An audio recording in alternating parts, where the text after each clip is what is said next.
یعنی جس طرح عمران خان کے جو پرنسپل سیکرٹری تھے اعظم خان، وہ ہیں سب جو اس وقت سفیر تھے وہاں، انور مجید شاید یہی نام ہے، وہ ہیں، اور وزارت خارجہ کے لوگ ہیں، پرائم منسٹر ہاؤس کے لوگ ہیں، یعنی اس طرح کے لوگ ہیں کہ جن کے جو سائفر کے حوالے سے ایک دوسرے کے ساتھ جڑے ہوئے ہوتے ہیں۔ اب ایک بات کہی جا رہی ہے اور یہ مسلسل کہا جا رہا ہے کہ جی سائفر جو تھا وہ ڈی کوڈ ہو چکا تھا اور وہ ڈی کلاسیفائڈ بھی ہو چکا تھا۔ جی ڈی کوڈ تو آپ نے کیا، لیکن ڈی کلاسیفائڈ آپ نے کابینہ کے کس اجلاس میں اس کو ڈکلیئر کیا تھا؟ ذرا مجھے وہ کابینہ بتا دیں اور مجھے وہ منٹس دکھا دیں کہ کابینہ کی یہ میٹنگ ہوئی تھی یا پھر سلامتی کمیٹی کی یہ میٹنگ ہوئی تھی اور اس میٹنگ میں یہ فیصلہ ہوا تھا کہ سائفر کو ڈی کلاسیفائڈ کرنا ہے۔ آپ نے تو خود سے ہی ڈی کلاسیفائڈ کر دیا اور پاکستان کے عوام نے، مطلب پاکستان سے باہر کے اخبارات میں بیٹھ کر اس سائفر کو پڑھا۔ تو بہرحال یہ آپ کی وطن سے محبت کی ایک والہانہ اور ایک عظیم الشان مثال ہے کہ جس کو تاریخ کبھی نہیں بھولے گی۔ بہرحال سائفر کیس میں جو فرد جرم عائد کرنے کے معاملے پر اسٹے مانگا گیا تھا، اسلام آباد ہائی کورٹ نے وہ درخواست بھی خارج کر دی، اور وہ درخواست بھی خارج کر دی جس میں کہا گیا تھا کہ عمران خان کا کیس کی سماعت جیل میں نہ ہو، ان کیمرہ نہ ہو اور اوپن ٹرائل ہو، اور اسلام آباد ہائی کورٹ میں یا پھر جو بھی متعلقہ عدالت ہے سائفر کیس کے حوالے سے وہ اوپن ٹرائل کرے۔ جبکہ جو سائفر ہے وہ ایک کلاسیفائڈ ڈاکیومنٹ ہے، اور کلاسیفائڈ ڈاکیومنٹ پر مطلب ان کیمرہ ہی کیس چل سکتا ہے، تو اس کو پبلک کیسے ہو سکتا ہے؟ اوپن ہیئرنگ اس کی کیسے ہو سکتی ہے؟ یعنی کہ وکلاء کو سوچنے کی ضرورت ہے۔ بہرحال عمران خان اب تیزی سے اپنے انجام کی طرف بڑھ رہے ہیں، اور سائفر کیس وہ کیس ہے کہ جس میں عمران خان کو اگر سزا میں کمی بھی کی جائے تو 14 سال تو فکس ہے، 14 سال کہیں نہیں گئے۔ اس کے علاوہ اگر سزا اس سے بھی تھوڑی سی سخت کی جاتی ہے، جس طرح 164 کے جو اسٹیٹمنٹ سامنے آ رہے ہیں ان کو اگر ہم دیکھیں تو پھر عمران خان کو سزائے موت بھی ہو سکتی ہے، اس چیز کا امکان ہے۔ یعنی ایک اور سابق وزیر اعظم پھانسی پہ چڑھے گا، کیونکہ یا تو عمران خان کو پھانسی دے دی جائے گی یا پھر عمران خان کو پاکستان سے باہر بھیج دیا جائے گا، کیونکہ عمران خان کو جیل میں رکھنا ہے کا جو مقصد ہے وہ اسٹیبلشمنٹ کے لیے بہت بڑی مصیبت گلے میں لینا ہے۔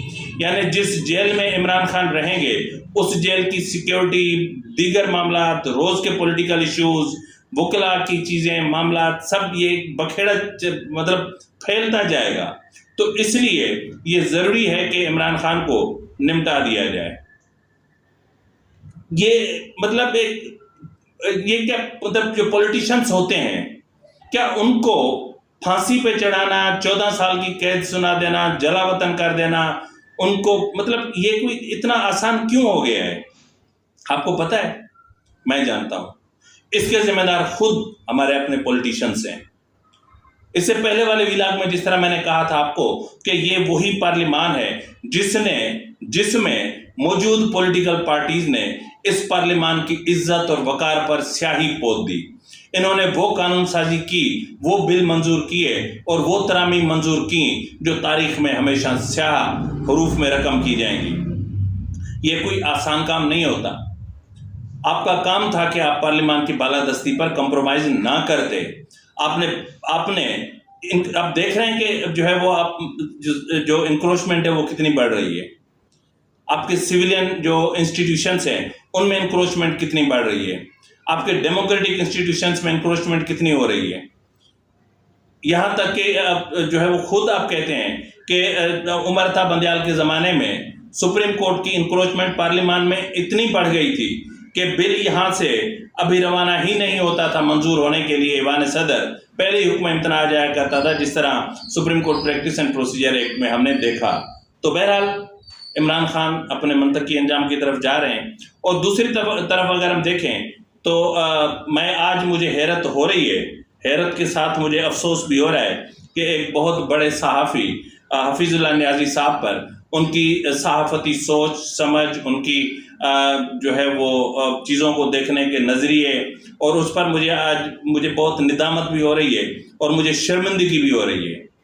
ناظرین، یہ سب ٹویٹ آپ کی نظروں کے سامنے جس میں حفیظ اللہ نیازی کہہ رہے ہیں کہ جی ان کو جو ہے وہ فاروق حبیب تشدد برداشت نہ کرتے ہوئے جاں بحق ہو چکے ہیں، اور اس کے حوالے سے ان کے اہل خانہ کو بھی آگاہ کر دیا گیا ہے انا للہ و انا الیہ راجعون۔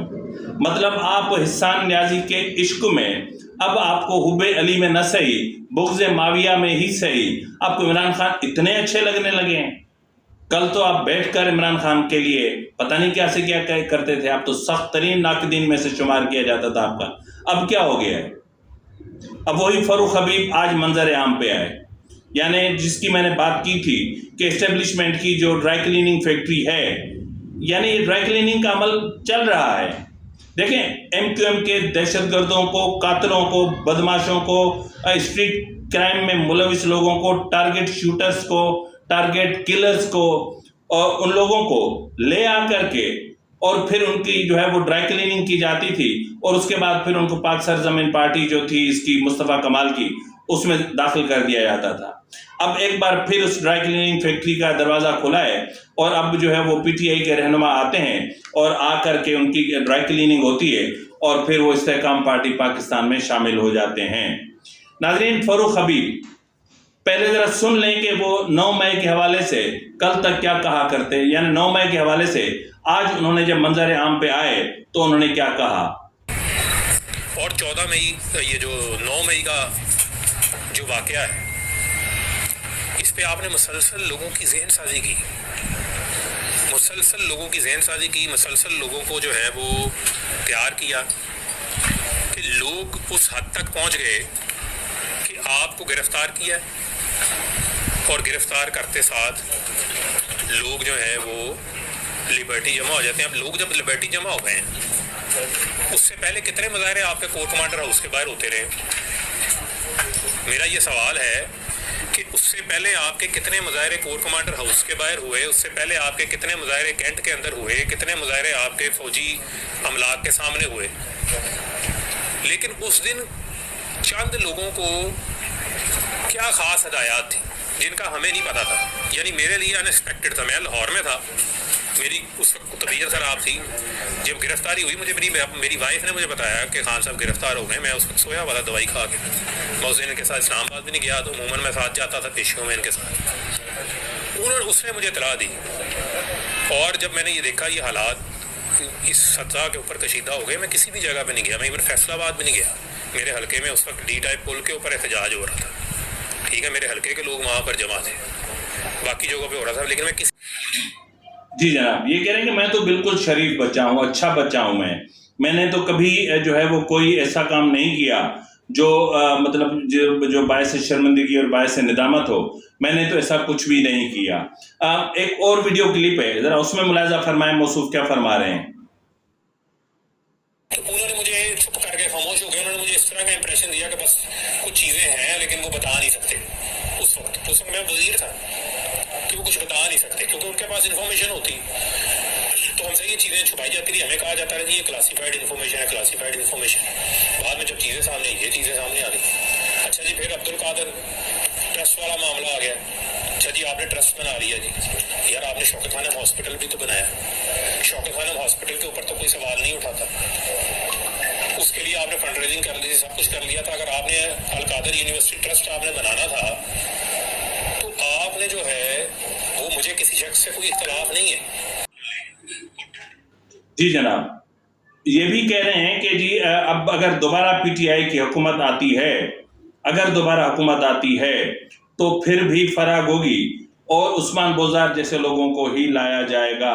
اب یہ جو چیزیں سامنے آ رہی ہیں، سچ پوچھیں تو بہت تکلیف دہ معاملات ہیں، لیکن کل یہی فاروق حبیب صاحب عمران خان کے ترانے گایا کرتا تھا، عمران خان کے لیے بہت کچھ کہا کرتا تھا کہ عمران خان کیا ہیں اور ان کا نظریہ کیا ہے، ان کی آئیڈیالوجی کیا ہے، ان کا فلسفہ کیا ہے، اور مطلب کیا ہونے جا رہا ہے۔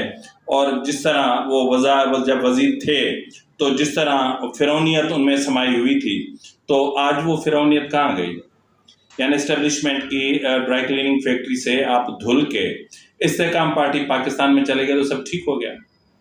بہرحال ناظرین، جہاں پر یہ خبریں وہاں پر ایک خبر یہ بھی ہے کہ لاہور سے جو ہے وہ کچھ اہم ترین شخصیات نے پاکستان پیپلز پارٹی میں جو ہے وہ شمولیت اختیار کی ہے. فی الوقت کے لیے اتنا ہی، ملتے ہیں اگلے پروگرام میں، تب تک اجازت دیجیے. فی امان اللہ.